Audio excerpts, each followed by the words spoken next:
அந்த இறந்து போன இளைஞர் வந்து மனம் மாறி இந்த காதலை விட்டுருந்தா இன்னைக்கு அவர் உயிரோடையாச்சும் இருந்திருப்பார்ல அப்படிங்கிற மாதிரி பேசியிருக்காரு. பாவம் இந்த சுர்ஜித்துக்கு வேற வழியே இல்லாம தான் இப்படி ஒரு கொலையை பண்ண வேண்டிய ஒரு நிர்பந்தம் ஏற்பட்டுருச்சு குடும்ப கௌரவத்தை காப்பாத்துறதுக்காக அப்படிங்கிற மாதிரி காதலிக்காம இருந்தா உயிர் தப்பிச்சிருக்கலாம் சொல்றாரு அப்படின்ற மாதிரி. அப்புறம் இந்த காலத்து இளைஞர்களுக்கெல்லாம் அட்வைஸ் எல்லாம் கொடுத்துருக்காரு நிறையா. ஆணவ படுகொலையை தடுக்கிறதுக்கான தீர்வுகளையும் அவர் அந்த வீடியோல சொல்லியிருக்காரு. என்ன மாதிரி சொல்லியிருக்காரு? சமூக வலைதளங்கள்ல பதிவிடுறதுல ஒரு முக்கியமான ஒரு விஷயமா எதை பார்க்கணும் அப்படின்னா, அவங்க என்ன சொல்றாங்கன்னா, இப்ப ஆதிக்க சாதியினர் மட்டும்தான் ஆணவ படுகொலை பண்றாங்களா, தலித் சமூகத்துக்குள்ளேயே வந்து 2-3 பிரிவினர்கள்லாம் இருக்காங்களா, அவங்களுக்குள்ள காதலிச்சா கூட இந்த ஆணவ படுகொலைகள்லாம் நடக்க தானே செய்யுது அப்படிங்கிற மாதிரியான ஒரு கேள்விகளும் சமூக வலைதளங்கள்ல வந்துட்டு தான் இருக்கு. ஆமா பண்ற சரிதானே. நீங்க ஒரு பெண் காதலிச்சாருன்னா, ஆதிக்க சமுதாயத்தை சேர்ந்த பெண் காதலிச்சாருன்னா, அந்த பொண்ணை அவங்க அப்பாவே வந்து வெட்டி கொள்றாரு. அப்ப அப்பாவே வெட்டி கொள்ளும்போது அவங்க பிற்படுத்தப்பட்ட மிகவும் பிற்படுத்தப்பட்ட சமூகமா இருக்கு. அப்படிங்கிறப்ப அவங்களுடைய வழக்கு என்ன பண்ணுங்க, சாதாரண ஒரு மாற்று வழக்கு, கொலை வழக்கு தான். நீங்க 2 பேரும் சண்டை போட்டிருக்காங்க, ஒரு கொலை வழக்கு எப்படியோ அந்த கொலை வழக்கு தான் பதிய முடியும். அப்ப அதுல ஆணவ கொலைக்கான எந்த ஒரு இதுவுமே இல்லை. அப்ப அதுக்கு என்ன கேட்கிறோம், ஆணவ கொலை தடுப்பு சட்டம் கொண்டு வந்தா தான் நீங்க அந்த பிற்படுத்தப்பட்ட மிகவும் பிற்படுத்தப்பட்ட சமுதாயத்தோட பெண் பாதிக்கப்படும் போதும் அதை ஆணவ கொலை அப்படிங்கிற கிட்டியர்களை வச்சு அவங்களுக்கு தண்டனை கொடுக்க முடியும் அப்படிங்கிற விஷயம் இருக்கு. அது இன்னைக்கு வந்து ஹரிநாடார் வந்து சாதி ஆதிக்கவாதிகளுக்கு ஆதரவா பேசிட்டு இருக்காரு. ஆனா 200 ஆண்டுகளுக்கு முன்னால இதே சமுதாயத்தை பார்த்தாலே தீட்டு அப்படின்னு சொல்லி ஒரு சொல்லாடலை சொல்லி ஒரு ஒடுக்கப்பட்ட நிலைமையை தான் அன்னைக்கு இருந்துச்சு. ஆனா இன்னைக்கு ஒரு பொருளாதார நிலைமையில முன்னேறி இன்னைக்கு ஒரு இடத்துல அந்த சமுதாயம் இருக்கு. அப்படி இருக்கும்போது அவ்வளோ வழிகளையும் வேதனைகளையும் கடந்து தான் இன்னைக்கு ஒரு இடத்துல வந்து அந்த சமுதாயம் இருக்குது. அப்படி இருக்கும்போது இன்னைக்கு ஒரு பட்டியலின சமுதாயத்தை சேர்ந்தவங்க வந்து ரொம்ப ஒடுக்கப்பட்டுக்கிட்டு இருக்காங்க, ஒரு ஆதிக்க சாதினால ஒரு ஆணவ படுகொலை நடக்கு அப்படின்னா தான் இவ்வளோ வலிய வேதனையை வரலாற்றில் அனுபவிச்சிருக்கு. அப்படி இருக்கும்போது அதே வலிய வேதனையை அனுபவிக்கிற ஒரு நபர் கூட தான் நிற்கணும். அதை விடுத்துட்டு ஒரு ஆதிக்க சாதி நபர் பின்னாடி நின்றுக்கிட்டு நாம இந்த சாதி நமக்கு என்ன பெருமை இருக்குது அப்படிங்கிறது பேசுறது ஒரு மிகப்பெரிய தவறான விஷயம் அப்படிங்கிறத நம்ம பார்க்கணும். திருநெல்வேலியில் பட்டியலின இளைஞர் கவின் செல்வகணேசன் என்கிற பையன் வந்து ஆணவ படுகொலை செய்யப்பட்ட சம்பவம் இன்றைக்கி தமிழகத்தில் பெரும் பரபரப்பாக பேசப்பட்டுக்கிட்டு இருக்கு. இப்போ இந்த சம்பவத்தை ஒட்டி ஹரிநாடாருங்கிறவர் வந்து ஒரு பதிவு ஒன்று போட்டிருக்காரு, 7 நிமிட பதிவு. அந்த பதிவு பார்த்தீங்களா? பார்த்தேன். ஏபிபியில் கூட போட்டிருந்தாங்க அந்த வீடியோ. 7 நிமிஷம் பேசியிருக்காரு. ரொம்ப நிதானமா பேசியிருக்காரு. ஆனா என்னெல்லாம் பேசக்கூடாதோ அதை எல்லாமே பேசி வச்சிருக்காரு அந்த வீடியோல. என்ன மாதிரி பேசியிருக்காரு? முழுக்க வந்து ஏதோ இந்த ஆணவ படுகொலையே வந்து ஆமா ஒருவேளை வருத்தம் அளிக்குது. ஆமா ரொம்ப வருத்தம் அளிக்குது.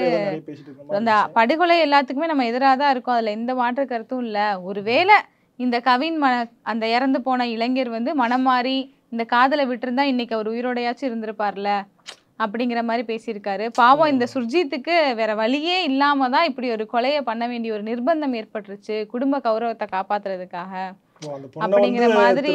காதலிக்காம இருந்தா உயிர் தப்பிச்சிருக்கலாம் சொல்றாரு அப்படின்ற மாதிரி. அப்புறம் இந்த காலத்து இளைஞர்களுக்கெல்லாம் அட்வைஸ் எல்லாம் கொடுத்துருக்காரு நிறையா. ஆணவ படுகொலையை தடுக்கிறதுக்கான தீர்வுகளையும் அவர் அந்த வீடியோல சொல்லியிருக்காரு. என்ன மாதிரி சொல்லியிருக்காரு? காதல் திருமணங்களை தடுத்துட்டோம்னாலே ஆணவ படுகொலைகள்லாம் ஆட்டோமேட்டிக்கா அதெல்லாம் இல்லாமலே போயிடும். காதல் பண்ணலாம், உங்க சாதிக்குள்ளேயும் சமூகத்துக்குள்ளேயும் நீங்க காதல் பண்ணுங்க, அதை பார்த்து பெத்தவங்க பார்த்து கல்யாணம் பண்ணி வைப்பாங்க. வேற்று சமூகத்துல இருக்கக்கூடியவங்கள காதலிச்சிங்கன்னா இப்படிதான் நடக்கும் அப்படிங்கறத அவர் அந்த வீடியோல சொல்லியிருக்காரு. அதுல இன்னும் நிறைய சொல்லியிருந்தாரு. என்ன சொல்லியிருந்தாரு அப்படின்னா, அதாவது வந்து இன்னைக்கு வந்து நீங்க நிறைய வந்து சம்பளம் வாங்கலாம், நீங்க ஒரு குறிப்பிட்ட சாதியா இருந்துட்டு 1 லட்சம் 2 லட்சம் கூட சம்பளம் வாங்கலாம். சம்பளம் வாங்குறதுலாம் பெருசு இல்லை, நீங்க ஒவ்வொரு சாதிக்கும் ஒரு வரைமுறை இருக்கு, அதுபடிதான் முடிக்கணும் அப்படின்னு சொல்லி சொல்றாரு.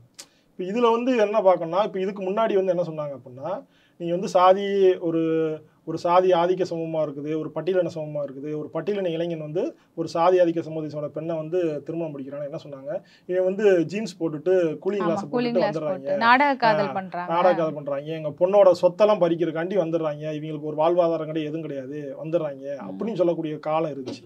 இப்போ இன்னைக்கு அந்த பையன் வந்து நல்லா ஒரு ஐடியில் வேலை பார்த்து ஒரு 1 லட்ச ரூபாய்க்கு மேலே சம்பளம் வாங்கக்கூடிய பையனாக இருக்கும்போது இப்போ வந்து காசுலாம் பிரச்சனை கிடையாது, இப்போ வந்து அவர் வந்து அந்த சாதி தான் பிரச்சனை.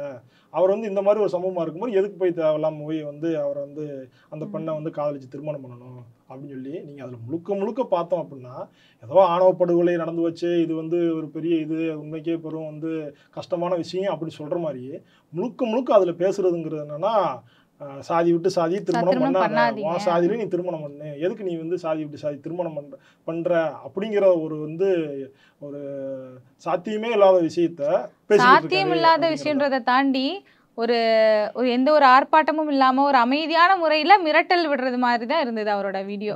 இப்படி நடந்துச்சுன்னா ஆணவ படுகொலைகள் தான் நடக்கும், நீங்க காதலிச்சு வேற்று சமூகத்தை திருமணம் பண்ணீங்கன்னா ஆணவ படுகொலைகள் நடக்கத்தான் செய்யும் அப்படிங்கிறத மிரட்டல் விடுற தோணில தான் அவர் பேசியிருந்தாரு.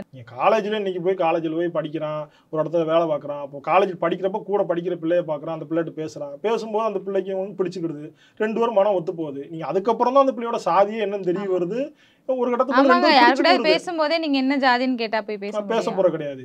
அதே மாதிரி வேலை பார்க்குறோம், வேலை பார்க்குற இடத்துல கூட வேலை பார்க்குறாங்க, ஒரு பொண்ணுட்டு பேசுறாங்க, பேசுறப்ப பிடிச்சிக்கிடுது, பிடிக்கும்போது ஒரு காதலிச்சு திருமணம் பண்றாங்க. ஆனா ஏதோ திட்டமிட்டு வந்து இவங்க வந்து ஒரு பட்டியலின இளைஞர் வந்து ஒரு ஆதிக்க சாதி வந்து திட்டமிட்டு தேடி போய் வந்து காதலிக்கிற மாதிரி இவர் வந்து பேசிட்டு இருக்காரு. யதார்த்தத்துக்கு ஒரு உண்மை இல்லாம வந்து இவர் பேசிட்டு இருக்காரு. அது எப்படி இருக்க முடியும்? பார்க்குறாங்க, காதலிக்கிறாங்க, திருமணம் முடிக்க போறாங்க. அப்ப பிரச்சனைங்கிறது உங்க மனசுலதான் இருக்கு. நீ வந்து கீழான சாதி, நான் வந்து மேலான சாதி அப்படிங்கிற ஒரு எண்ணத்தை உள்ள வச்சுக்கிட்டு நீ செயல்படும் போதுதான் இந்த மாதிரி சாதியான படுகொலை நடக்குது. இப்போ ஒரே சமூகத்துல காதலிச்சு திருமணம் பண்றாங்க, அப்போ உங்களுக்கு இது பிரச்சனையே இல்லை. 2 பேரும் ஒரே சமூகமா இருக்கு, அப்ப நீங்க திருமணம் பண்ணி வச்சிருக்கீங்க. அப்ப என்னன்னா 2 பேரும் ஒரே சமூகம், பிரச்சனை இல்லை. அவன் வந்து கீழ் சாதி அப்படின்னு நினைக்கிறது என்னன்னா சாதிங்கிற ஒரே ரீசனாலதானே இந்த மாதிரி படுகொலைங்கிறது நடக்குது. அவங்க சமூகத்துல இருக்கிற பையனே வந்துட்டு பையனோ பொண்ணோ இப்போ ஒரு பொண்ணு வந்து வேற சமூகத்துல காதலிக்க கூடாதுன்னு சொல்லி அவங்க சமூகத்துல ஒரு பையனுக்கு கல்யாணம் பண்ணி வைக்கிறாங்கன்னா அந்த பையன் குடிச்சிட்டு அந்த பொண்ணை போட்டு அடிச்சுட்டு அப்படிலாம் இருந்தா கூட அவங்க ஏத்துக்குவாங்க, அவங்களுக்கு அது பிரச்சனை கிடையாது. ஒருவேளை 2 பேரும் மனசு ஒத்து போய் காதலிச்சு 2 பேரும் நல்ல ஒரு அண்டர்ஸ்டாண்டிங்ல இருந்து இருக்காங்கன்னா கூட அவங்களுக்கு அந்த இடத்துல அந்த பிரச்சனை தான். அப்ப அந்த பெண்ணினுடைய வந்து வாழ்க்கைன்றது அவங்களுக்கு முக்கியம் இல்ல, அந்த ஜாதி மட்டும்தான் அவங்களுக்கு முக்கியம். அதுக்கு வந்து ஒரு பெண்ணை வந்து ஒரு பொருளா பயன்படுத்துறாங்க. அவங்க என்ன சொல்றாங்கன்னா இந்த சாதிய சங்கங்கள் எல்லாமே வந்துன்னா பெண்ணை வந்து ஒரு சாதியை வந்து உற்பத்தி செய்யக்கூடிய ஒரு சாதனமா தான் வந்து பாக்குறாங்க அப்படிங்கிறது. ஏன்னா இப்போ இதே சமுதாயம் வந்து இப்போ இதே ஒரு ஆதிக்க சமுதாயம் சொல்லக்கூடிய ஒரு ஆதிக்க சமுதாயம் வந்து ஒரு பட்டியலின பையன் வந்து ஒரு ஆதிக்க சமுதாயம், பொண்ணு வந்து ஒரு பட்டியலின பொண்ணா இருந்தா ஒரு பெரிய பிரச்சனையே கிடையாது. ஓகே, அப்பயும் எதிர்த்துறீங்க, என்னடா இப்படி கீழ் சாதியில் போய் கல்யாணம் முடிச்சிட்டேன்னு சொல்லுவாங்களே தவிர அந்த பட்டியலின இளைஞர் வந்து இந்த ஆதிக்க சாதிய சமுதாயத்தை சேர்ந்தவங்க வந்து வெட்டி கொல்லவும் மாட்டாங்க, அதுக்கான அவசியமும் கிடையாது. ஏன்னா நம்மளே ஆல்ரெடி தாழ்த்தப்பட்டோம் சொல்லிட்டு இருக்காங்கன்னே இவங்க வந்து ஆதிக்க சாதி அப்படின்ட்டு போயிடும். ஆனா இதுல எங்க பிரச்சனை வருது அப்படின்னா இந்த ஆதிக்க சாதின்னு சொல்லக்கூடிய வீட்டு பெண்ணை திருமணம் செய்யும் போதுதான் பெரிய பிரச்சனையா வருது. ஏன்னா என் வீட்டு பெண்ணை, ஏன்னா இவங்க முழுக்க வந்து நாங்க வந்து சொல்றாங்கல்ல மண்ணும் பொண்ணும் பெரிய மாதிரி சினிமா டயலாக் மாதிரி பேசிக்கிட்டு இந்த மாதிரி பேசிக்கிட்டு அதான் இதுக்கு முக்கியமான காரணம் என்ன இருக்கு அப்படின்னா இந்த சாதி சங்கங்கள் வந்து தொடர்ச்சியா வந்து அந்த அந்த இளைஞர்கள்ட்ட வந்து ஒரு சாதி பெருமையை பேசிக்கிட்டு நாமளே எப்படிப்பட்ட பெருமை தெரியுமா, நாம வந்து ஒரு ஆண்ட பரம்பரை, நமக்கு வந்து இவ்வளவு ஒரு பெருமை இருக்கு அப்படின்னு சொல்லி தொடர்ச்சியா அந்த இளைஞர்கள்ட்ட வந்து ஒரு பேசும்போது அவங்களுக்கு எப்படி இருக்கும், இந்த வார்த்தையெல்லாம் கேட்டு பழகினவன் நீ இதுல சொல்லுவான் நான் வந்து சுயசாதி பற்று பிரசாதி நட்பு அப்படிமா. அதான் என் சாதியில நான் பட்டா இருக்கேன், என் கூட நீ காலேஜ்ல நிறைய பசங்க படிக்கிறாங்க, வேலை பார்க்குற நிறைய வந்து பசங்க வேற சாதி பசங்க தான், நானும் எவ்வளவு இணக்கமா பழகிறேன் அப்படிமா. அந்த இணக்கங்கிற ஒரு குறிப்பிட்ட எல்லை வரைக்கும் தான், நீங்க வீட்டுக்குள்ள கூட வர முடியாது. அந்த எல்லை வந்து எப்படின்னா நீ வந்து என் கூட பேசிக்கோ பழகிக்கோ, ஆனா என் வீட்டு பொண்ணை வந்து நீ வந்து லவ் பண்ணி திருமணம் பண்ணா உன்னை நீ யாரா இருந்தாலும் என் கூட பழகின ஃப்ரெண்டா இருந்தாலும் வீட்டு பொண்ணுலாம் இல்ல, என் ஜாதியில இருக்கிற யாருனே தெரியாத ஒரு பொண்ணா இருந்தாலும் நீ காதலிச்சினா நான் உன்னை வெட்டதான் செய்வேன். சாதிக்காரன் வந்து கஷ்டப்படும் போது கூட உதவி பண்ணிருக்க மாட்டான், ஆனா அவன் சாதிக்காரன் வந்து இந்த மாதிரி வீட்டுல வந்து காதலிச்சு திருமணம் பண்றாங்க அப்படின்னு தெரிஞ்சுன்னா ஆணவ படுகொலை செய்யற விஷயங்களும் இருக்கு. அதான் இதுல வந்து இந்த சாதிய சங்கங்கள் வந்து ஒரு முக்கியமான காரணமா இருக்கு. தொடர்ச்சியா அந்த இளைஞர்கள்ட்ட வந்து ஒரு விஷயம் இந்த சாதி பெருமையும் நம்ம ஆண்ட பரம்பரை இந்த மாதிரி விஷயங்களை பேசி அந்த இளைஞர்கள் வந்து ஒரு பிரெயின் வாஷ் மாதிரி. ஆமா, இன்னைக்கு சமூக வலைதளங்கள்ல வந்து சமூக வலைதளங்கள் எந்த அளவுக்கு ஒரு நல்ல ஒரு இதுக்கு சமுதாயத்தை கொண்டு போய்கிட்டு இருக்கோ அதுக்கு அப்படியே இந்த பக்கம் வந்து பார்த்தோம் அப்படின்னா நிறைய அந்த சாதி சங்கங்களினுடைய அந்த வீடியோக்கள் அதை இன்னைக்கு இருக்கக்கூடிய இளைஞர்களே வந்து அதை வந்து பரப்புறது. இது ஒரு பெரிய ஹீரோயிசமா நினைச்சிட்டு இருக்காங்க, ஒரு கெத்து மாதிரி. நீங்க இன்ஸ்டாக்குள்ள போனோம்னாலே நீங்க தென் மாவட்டங்கள் மட்டும் இல்ல, தென் மாவட்டங்கள்ல சாதி இருக்குன்னு தமிழ்நாடு முழுக்க இந்தியா முழுக்க பிரச்சனையா இருக்கு. நீ தென் மாவட்டங்கள்ல அது கூட கொஞ்சம் அதிகமாவே இருக்குன்னு வச்சுக்கோங்களேன்.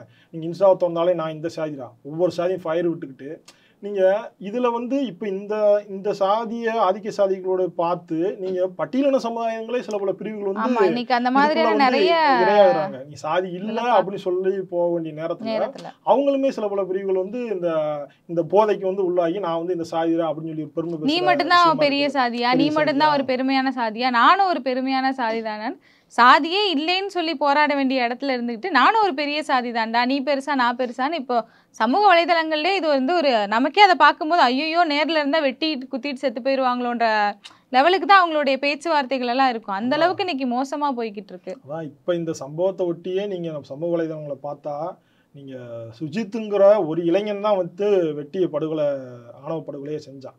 ஆனால் ஏகப்பட்ட சுஜித்துக்கள் வந்து சமூக வலைதளங்கள்ல இருக்காங்க, உள்ள உலாவிட்டு இருக்காங்க. அவ்வளோ வக்கரமா நீங்கள் வந்து சாதிய வன்மமா நீ வந்து அவன் தான் வெட்டுருவான் தெரியுதுல, நீ போய் ஏன் கல்யாணம், நீ வந்து ஏன் திருமணம் பண்ணுற, நீ வந்து இன்னொன்று என்னன்னா தவிர அந்த பொண்ணு வந்து காதலிக்கவே இல்லை, நீ வந்து அந்த பொண்ணை வற்புறுத்தி இது பண்ணா நீ பண்ணத்தானே செய்வ, நீ அதுக்கெல்லாம் ஆதாரமாக எடுத்து போட்டாங்க. அந்த பொண்ணு எந்த அளவுக்கு அவங்க லவ் பண்ணியிருக்கிறாங்க அப்படிங்கிற ஆதாரத்தெல்லாம் வந்து எடுத்து போட்டாங்க. இந்த விஷயங்களை ஃபுல்லாமே என்னன்னா நீங்கள் முழுக்க முழுக்க நான் ஆணவ கொலை செய்தது சரிதான் அப்படிங்கிற ஒரு மனநிலை ஏற்படுத்துகிற விதமாகவும் நிறையா சமூக வலைதளங்க பதிவு வந்து பண்ணிட்டு இருக்காங்க அப்படிங்கிறத நம்ம பார்க்க முடியுது. சமூக வலைதளங்களில் பதிவிடுறதுல ஒரு முக்கியமான ஒரு விஷயமா எதை பார்க்கணும் அப்படின்னா, அவங்க என்ன சொல்கிறாங்கன்னா, இப்போ ஆதிக்க சாதியினர் மட்டும்தான் ஆணவ படுகொலை பண்ணுறாங்களா, தலித் சமூகத்துக்குள்ளேயே வந்து 2-3 பிரிவினர்கள்லாம் இருக்காங்களா, அவங்களுக்குள்ள காதலிச்சா கூட இந்த ஆணவ படுகொலைகள்லாம் நடக்க தானே செய்யுது அப்படிங்கிற மாதிரியான ஒரு கேள்விகளும் சமூக வலைதளங்கள்ல வந்துட்டு தான் இருக்கு. அவங்களும் ஆணவ படுகொலை பண்றாங்க, நாங்களும் பண்றது சரிதானே மனநிலை மாதிரி பேசுறாங்க. அவங்க நாம என்ன சொல்றோம் அப்படின்னா, ஆணவ படுகொலை எங்க நடந்தாலும் அது தவறுதான். நீங்க அது பட்டியலினத்துக்குள்ள நீங்க ஒரு குறிப்பிட்ட சம்பவத்தை வச்சுதான் சொல்லுவாங்க நினைக்கிறேன். கொஞ்ச நாளைக்கு முன்னாடி ஒரு தேவேந்திர உலக வேளாளர் வீட்டு பெண்ணை வந்து அருந்ததி வீட்டு பையன் வந்து திருமணம் முடிச்சத அந்த பையனை வந்து கொடூரமா வந்து படுகொலை செஞ்சு இது பண்ணாங்க. அதையுமே நம்ம கண்டிக்க தான் செய்யறோம். ஆணவ படுகொலை எங்க நடந்தாலும் கண்டிக்க தான் செய்யறோம். இன்னொன்னு இதுல நம்ம என்ன சொல்றோம் அப்படின்னா, ஆணவ கொலையை தடுப்பதற்கு சிறப்பு சட்டம் கேட்கறது வந்து என்ன அப்படின்னா, நீங்க பிற்படுத்தப்பட்ட மிகவும் பிற்படுத்தப்பட்ட சமுதாய வீட்டு பெண்களுக்காகவும் தான் அந்த சட்டம் வந்து கேட்குறோம். ஏன்னா தொடர்ச்சியாக வந்து நீ மார்க்சிஸ்ட் கம்யூனிஸ்ட் கட்சி, தீண்டாமை முன்னணி, முற்போக்கு இயக்கங்கள் ஃபுல்லாமே இந்த ஆணவ படுகொலை நடக்கிறத ஒட்டி தொடர்ச்சியாக தமிழ்நாடு அரசு இந்த ஆணவ படுகொலை தடுக்க சிறப்பு சட்டம் வேணுங்கிறோம். அதில் பல இதை டிராஃப்டை உள்ள வச்சிருக்குது. என்ன அப்படின்னா, நீங்கள் ஒரு ஆதிக்க சமுதாயத்தை சேர்ந்த பையன் வந்து ஒரு ஆதிக்க சமுதாயத்தை விட்டு பெண் வீட்டார் வந்து ஒரு பட்டியலின வாலிபர் வந்து படுகொலை செய்யும்போது இங்கே வந்து என்னன்னா சிறப்பு சட்டம் இல்லாதனால வன்கொடுமை சட்டத்தில் தான் போட வேண்டியிருக்கு. SC/ST வன்கொடுமை தடுப்பு சட்டத்தில் தான் போட வேண்டியிருக்கு. அப்போ நாம் இது சிறப்பு சட்டத்தில் இது பண்ணும்போது தான் அதுக்குன்னு சில பல கிரைட்டீரியா தண்டனை வைக்கிறது, இழப்பீடு கொடுக்கறது அப்படிங்கிறத வச்சிருக்கிறோம். இப்போ இதில் இன்னொன்று என்ன வருது அப்படின்னா, நீங்கள் ஒரு பெண் காதலிச்சாருன்னா, ஆதிக்க சமுதாயத்தை சேர்ந்த பெண் காதலிச்சானா அந்த பொண்ணை அவங்க அப்பாவே வந்து வெட்டி கொள்றாரு. அப்போ அப்பாவே வெட்டி கொள்ளும்போது அவங்க பிற்படுத்தப்பட்ட மிகவும் பிற்படுத்தப்பட்ட சமூகமாக இருக்குது. அப்படிங்கிறப்ப அவங்களுடைய வழக்கு என்ன பண்ணுங்க, சாதாரண ஒரு மர்டர் வழக்கு தான். கொலை வழக்கு தான். நீங்க 2 பேரும் சண்டை போட்டிருக்காங்க, ஒரு கொலை வழக்கு எப்படியோ அந்த கொலை வழக்கு தான் பதிய முடியும். அப்போ அதுல ஆணவ கொலைக்கான எந்த ஒரு இதுவுமே இல்லை. அப்போ அதுக்கு என்ன கேட்குறோம், ஆணவ கொலை தடுப்பு சட்டம் கொண்டு வந்தா தான் நீங்க அந்த பிற்படுத்தப்பட்ட மிகவும் பிற்படுத்தப்பட்ட சமுதாயத்தோட பெண் பாதிக்கப்படும் போதும் அதை ஆணவ கொலை அப்படிங்கிற கிரிட்டீரியால வச்சு அவங்களுக்கு தண்டனை கொடுக்க முடியும் அப்படிங்கிற விஷயம் இருக்கு. அதனாலதான் வந்து தமிழக அரசு தொடர்ச்சியா முற்போக்கு இயக்கங்கள், மார்க்சிஸ்ட் கம்யூனிஸ்ட் கட்சி, தீண்டாமை போன்ற அமைப்புகள் தொடர்ச்சியா ஆணவ படுகொலை தடுக்கிறதுக்கு சட்டம் வேணும் அப்படிங்கிறத கேட்டுக்கிட்டே இருக்கும். ஏன்னா இதுக்கு முன்னாடி கூட திமுக தமிழக அரசினுடைய சபாநாயகர் வந்து அப்பாவு சொன்னாரு, திருநெல்வேலி பகுதியில் வந்து ஆணவ சாதி பிரச்சனையே இல்லை அப்படிங்கிற மாதிரிலாம் பேசிட்டு இருந்தாரு. ஆனா நம்ம நடக்கக்கூடிய சம்பவங்கள் வந்து அப்படி வந்து அவர் சொல்ற விதமா இல்லை, ஆணவ படுகொலை தொடர்ச்சியா நடக்குது அப்படிங்கிறதான் காட்டிக்கிட்டு இருக்கு. அதனால இதெல்லாம் பார்த்துக்கிட்டு இந்த அரசு வந்து கட்டாயம் வந்து ஆணவ படுகொலை தடுப்பு சட்டத்தை கொண்டு வரதுக்கு தீவிர முயற்சி எடுத்தா தான் இது சரி வரும் அப்படிங்கிறது. நீங்க ஆணவ படுகொலை சட்டத்தை கொண்டு வந்தாலுமே கூட, ஏன்னா ஏற்கனவே இங்க வன்கொடுமை தடுப்பு சட்டம் இருக்குது. ஆனா அந்த வன்கொடுமை தடுப்பு சட்டம் கொண்டு வந்ததுக்கப்புறம் வன்கொடுமை குறைஞ்சிருக்கானா குறையல, இன்னும் அதிகமாயிட்டு தான் இருக்கு. ஏன் அப்படின்னா அந்த வன்கொடுமை தடுப்பு சட்டத்தை வந்து இன்னும் சரியா வந்து இம்ப்ளிமெண்டேஷன் பண்ணல. இங்க உள்ள காவல்துறை முதற்கொண்டு முழுக்க ஒரு சாதியா தான் இயங்கிட்டு இருக்கு. பல சமூக சிக்கல்கள் இருக்கு. அப்போ ஒரு ஆணவ படுகொலை சட்டம் மட்டுமே வந்து ஆணவ படுகொலை தடுத்துருமா அப்படின்னா அதுவும் பெரிய ஒரு சந்தேகம் தான். அப்போ அது ஒரு குறைந்தபட்ச ஒரு தீர்வா இருக்கும். அது ஒரு ஆணவ படுகொலையா தனியாக ரிஜிஸ்ட்ரேஷன் பண்றதா இருக்கட்டும், இல்லை பிற்படுத்தப்பட்ட மிகவும் பிற்படுத்தப்பட்ட சமுதாயம் பாதிக்கப்பட்டாலும் அதில் வந்து தண்டனை வாங்கி கொடுக்குறதா இருக்கட்டும், இந்த விஷயங்களை அதில் வந்து பண்ணலாம் அப்படிங்கிறது. அதுபோல சமூகமாகவும் இந்த சமூகத்தில் வந்து முற்போக்கையங்கள் தொடர்ச்சியாக அந்த சாதி குறித்து இந்த இளைஞர்கிட்ட வந்து நிறைய வகுப்புகளை தொடர்ச்சியாக எடுக்க வேண்டியிருக்கு அப்படிங்கிறத முக்கியமான விஷயம். என்னதான் சட்டங்கள் கொண்டு வந்தாலும் சமூக மாற்றம் அப்படிங்கிறது இருந்தா தானே ஆணவ படுகொலையா இருக்கட்டும், சாதியா இருக்கட்டும், இந்த எல்லாத்தையுமே வந்து ஒழிக்க முடியும். ஏன்னா இன்னைக்கு நம்ம நெல்லையில இப்ப தொடர்ச்சியா என்ன சொல்றாங்கன்னா, கிட்டத்தட்ட ஒரு சமீப ஆண்டுகளுக்கு முன்னாடி வரைக்கும் இப்போ வரைக்கும் ஒரு 65 ஆணவ படுகொலை நடந்ததா எவிடன்ஸ் கதிர் வந்து ஒரு ஆய்வு அறிக்கையை சொல்லியிருக்காரு. அவ்வளோ படுகொலைகள் நடந்திருக்கு அப்படிங்கிறது. இப்போ வந்து என்னன்னா உலகத்துல நம்ம பார்க்கணும். இன்னைக்கு வந்து சீனா, ஜப்பான் உலக நாடுகள் வந்து டெக்னாலஜில, ஏஐல எங்கேயோ ஆமா, போயிட்டு எங்கேயோ இருக்காங்க. போயிட்டு உலகம் ஃபுல்லா இருக்காங்க. வந்து எங்கேயோ போய்கிட்டு இருக்கிற நேரத்துல அவங்களுக்கு ஒன்றும் அங்கெல்லாம் அந்த பிரச்சனையே கிடையாது. பிரச்சனை இருக்குன்னா அங்கேயும் பிரச்சனை இருக்கு. நீங்க பல வேறு விதமா நாடுகளின் நிறவெறி, பிரச்சனை இனவெறி இருக்கும். சில பிரச்சனைகள் தவிர இந்தியா போன்ற இவ்வளவு ஒரு சாதி, அந்த சாதிக்குள்ள இவ்வளவு உட்பிரிவு, இவ்வளவு ஒரு வேறுபாடுகளை கொண்ட ஒரு இதா மற்ற நாடுகளை கிடையாது.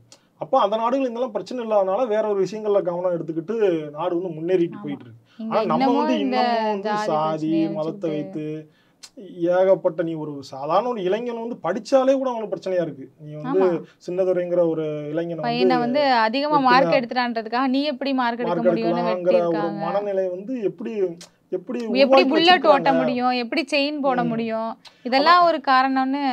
இப்ப இதெல்லாம் வந்து என்னன்னா நீங்க திட்டமிட்டு அதாவது பார்க்க வேண்டியிருக்கு. இந்த இளைஞருக்குள்ள இந்த மனநிலை எப்படி அதுவும் உருவாச்சுன்னு இந்த நம்ம பார்க்கணும். படுகொலை செய்யற அந்த இளைஞர்கள், அந்த சின்ன தம்பி, அந்த பையனை வெட்டின இளைஞர் எல்லாமே சின்ன சின்னதுரை சின்ன பசங்களா இருக்காங்க.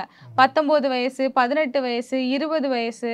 அதான் இந்த இந்த இளைஞர்களுக்குள்ளாம என்னன்னா அந்தந்த பகுதியில் இப்போ கிராமங்கள் இருக்கிறான்னா அந்தந்த சாதி சங்கங்கள் வந்து இவர்கள் வந்து ஒரு உற்சாகப்படுத்த விதமா வந்து நாம வந்து ஒரு ஆண்ட பரம்பரை நம்மளுடைய பெருமை தெரியுமா நம்ம அவங்கள வந்து ஒரு ஒரு ஒரு ஒரு ஹீரோயிசமா ஃபீல் பண்ற ஆமா. அளவுக்கான வார்த்தைகளை பேசி அவங்கள ஒரு மூளை செலவு மாதிரி வந்து ஆமா, இந்த சொல்லி ஆணவ வச்சுக்கிறாங்க. படுகொலை பண்றதே ஏதோ வந்து தியாகம் பண்ண மாதிரியான ஒரு மனநிலையில தான் இன்னைக்கு இருக்காங்க. நம்ம சமீபத்துல பார்த்தோம்னா கோகுல்ராஜ் கொலை வழக்குல வந்து பரோல்ல 3 நாள் வெளில வந்தார்ல யுவராஜ். யுவராஜ் அவரு வெளியில வந்த சமயத்துல வந்து நம்ம சமூக வலைதளங்கள் எல்லாம் பார்த்தோம்னா எந்த தெரியும், அளவுக்கு பாடல்கள்லாம் போட்டு அவர் ஏதோ ஒரு பெரிய ஒரு ஒரு பெரிய தலைவர் ஹீரோ மாதிரியும் எனக்கா பெரிய ஒரு ஒரு ஹீரோ பிம்பத்தை மாதிரியும்.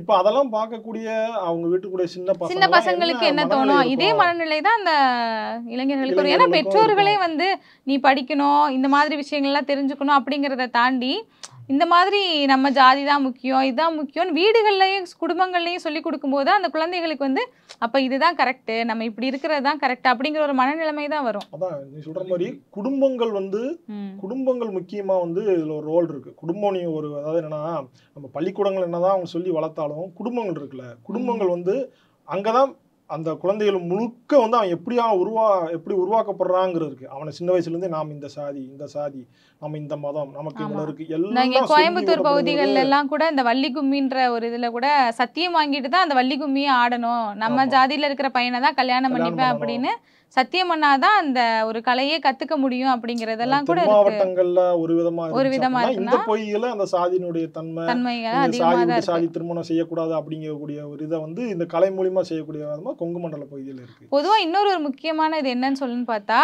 இப்ப பிராமணர்களா இருந்தாலுமே இல்ல வேற ஜாதியினரா இருந்தா எந்த சாதியா இருந்தாலுமே பெண் அப்படிங்கிறவங்க வந்து ஒரு ஒடுக்கப்படுற ஒரு இதுதான்.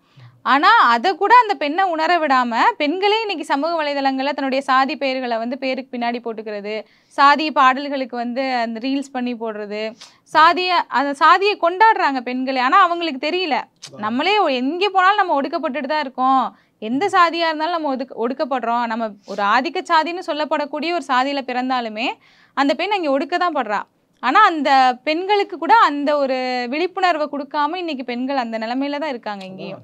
அதுவும் இந்த கொங்கு பகுதிகளில் இருக்கக்கூடிய நிறைய பெண்களை நான் பார்த்த வரைக்கும் அவங்களுமே அந்த மனநிலைமையில தான் இருக்காங்க. அதான் இதுல ஆண் பெண் அப்படிங்கிற வித்தியாசமே வந்து இதுல வந்து இல்லை அப்படிங்கிறதான். ஏன்னா எல்லாம் முழுக்க இந்த சாதிய சமுதாயத்தில் வாழும்போது எல்லாத்துக்குள்ளேயும் அந்த உணர்வை வந்து இவங்க ஏற்படுத்தி பிரச்சனையை உண்டு பண்றாங்க அப்படிங்கிறத நம்ம தொடர்ச்சியாக பார்த்துக்கிட்டு இருக்கோம். இப்போ இந்த RSS பாஜக போன்ற இந்துத்துவ அமைப்புகள்லாம் இருக்காங்கல்ல, அவங்க எல்லாம் வந்து இந்துக்களின் காவலர்கள், இந்துக்கள் எல்லாரும் ஒன்று கூடணும் அப்படின்னு நிறைய பேசுறத பார்த்துருக்கோம். ஆனால் இந்த மாதிரியான சாதி ரீதியான ஒரு பிரச்சனை வரும்போது, பட்டியலினத்தவர்களுக்கு ஏதாவது ஒரு பிரச்சனை வரும்போதோ, இந்த ஆணவ படுகொலை மாதிரியான சம்பவங்கள் நடக்கும்போதோ அவங்க யாருமே வந்து அது குறித்து பேசக்கூட மறுக்கிறாங்க. நாங்கள் தான் இந்துவோட பாதுகாவலர்னு சொல்கிறாங்க, எல்லாரும் வாங்கன்னு கூப்பிடுறாங்க. ஆனால் இறந்து போனவரும் இந்து தான், கொலை செஞ்சவரும் இந்து தான். ஆனால் இது குறித்து அவங்க இதை அப்படியே ஸ்கிப் பண்ணிட்டு வேற ஒரு விஷயங்களுக்கு போயிடுறாங்க. அதாவது பாஜக வந்து ஆணவ படுகொலை எதிர்க்கல அப்படின்னு சொல்லி சொல்றீங்க. பாஜக வந்து எதிர்க்கும். எப்படி எதிர்க்கும் அப்படின்னா இந்த திமுக அரசுல இப்படிப்பட்ட ஒரு ஆணவ படுகொலை நடந்துருச்சு, திமுக அரசுல வந்து வேங்கவியல் போல இப்படி சம்பவம் நடந்துருச்சு அப்படின்னு சொல்லி திமுகவை கிரிட்டிசைஸ் பண்ணி சொல்லும். இப்போ திமுக அரசுக்கு இதுக்கு பொறுப்பு இருக்குன்னா இருக்கு. ஒரு ஆளுங்கட்சி தொடர்ச்சியாக வந்து இந்த அரசிட்ட வந்து தனி சிறப்பு சட்டம் கேட்குறோம், அதுக்கு ஒரு பொறுப்பு எடுத்து அந்த சட்டத்தை இயற்றணும் அப்படிங்கிறதுல மாற்று கருத்து இல்லை. ஆனால் பாஜக வந்து என்ன செய்யணும் அப்படின்னா இதனுடைய மொத்த ஆணிவேருங்கிறது மதத்தின் உள்ளதான், மதத்தை வைத்து தான் இந்த சாதிகள் பிரிவினை உருவாக்கப்பட்டு இவ்வளோ வேறுபாடு இருக்கு. நாளைக்கு பிஜேபி ஆட்சிக்கு வந்தாலுமே கூட இதே பிரச்சனைகள் நடக்க தான் செய்யும். அது அதிமுக வந்தாலும் சரி, இல்லை வந்து திமுக வந்தாலும் சரி, பிஜேபி வந்தாலும் சரி, காங்கிரஸ் வந்தாலும் சரி, எந்த கட்சிகள் வந்தாலும் இந்த அடிப்படை பிரச்சனைகள் நடக்க தான் செய்யும். அப்போ பாஜக அந்த சாதிய பிரிவினை இருக்கக்கூடிய அந்த ஆழமான அந்த ஆணி வேரை வந்து டச் பண்ணி பேசாமல் ஒரு பொலிட்டிக்கலுக்காண்டி திமுக கிரிட்டிஸ் பண்ணுற வேலையை மட்டும்தான் பார்த்துட்டு தந்திரமாக எஸ்கேப் ஆகிறதான் தொடர்ச்சியாக பண்ணிக்கிட்டு இருக்காங்க அப்படிங்கிற இந்த விஷயத்தில். இப்போ நீங்கள் சொன்ன மாதிரி இன்னொரு விஷயம் என்ன அப்படின்னா, இப்போ நம்ம வந்து சாதிக்கு எதிராக பேசுகிறோம், சாதி ஆணவ படுகொலைக்கு எதிராக பேசுகிறோம், இதெல்லாம் பண்ணிகிட்டு இருக்கோம். சமூக வலைதளங்களில் இன்னொரு பக்கம், சமூக வலைதளங்கள் மட்டும் கிடையாது, பொதுவாகவே ஒரு பார்வை ஒன்று இருக்கும். நீங்களாம் ஜாதிக்கு எதிராக மேடையில் பேசுவீங்க, ஆனால் உங்கள் வீட்டிலன்னு வரும்போது நீங்கள் என்ன பண்ணுவீங்க அப்படிங்கிற கேள்வி ஒன்று அது ரொம்ப நாளாகவே எல்லா இடத்துலையுமே அது இருந்துட்டு தான் இருக்கு. அது இப்போ அப்படி பேசக்கூடிய நபர்கள் சாதி மறுப்பு திருமணங்கள் வந்து நடத்திட்டு தானே இருக்கிறாங்க. இங்கே இடதுசாரி இருக்கட்டும், இங்கே திராவிட இயக்கங்களாக இருக்கட்டும், பல இயக்கங்களில் சாதி மறுப்பு திருமணங்களை நடத்தி வச்சுட்டு தான் இருக்கிறாங்க. இப்போ சொல்லக்கூடியவங்களா இந்த மாதிரி சாதி மறுப்பு திருமணம் நடத்தி வச்சுட்டு இருக்காங்க. அப்படியே சொன்னால் கூட அப்படி இப்படி பேசக்கூடிய நபர்கள் வந்து இந்த சாதி மறுப்பு திருமணம் எதிர்த்தா கூட அது தவறு தான், செஞ்சாங்கன்னா தவறு தான் நம்ம சொல்கிறோம். அதை வைத்து அவங்க வந்து ஒரு டைவர்ட் பண்ணக்கூடிய வேலையை தான் அவங்க பார்க்குறாங்க. அது இன்னைக்கு வந்து ஹரிநாடார் வந்து சாதி ஆதிக்கவாதிகளுக்கு ஆதரவாக பேசிகிட்டு இருக்காரு. ஆனால் 200 ஆண்டுகளுக்கு முன்னால் இதே சமுதாயத்தை பார்த்தாலே தீட்டு அப்படின்னு சொல்லி ஒரு சொல்லாடலை சொல்லி ஒரு ஒடுக்கப்பட்ட நிலைமையை தான் அன்னைக்கு இருந்துச்சு. ஆனால் இன்னைக்கு ஒரு பொருளாதார நிலைமையில முன்னேறி இன்னைக்கு ஒரு இடத்துல அந்த சமுதாயம் இருக்குது.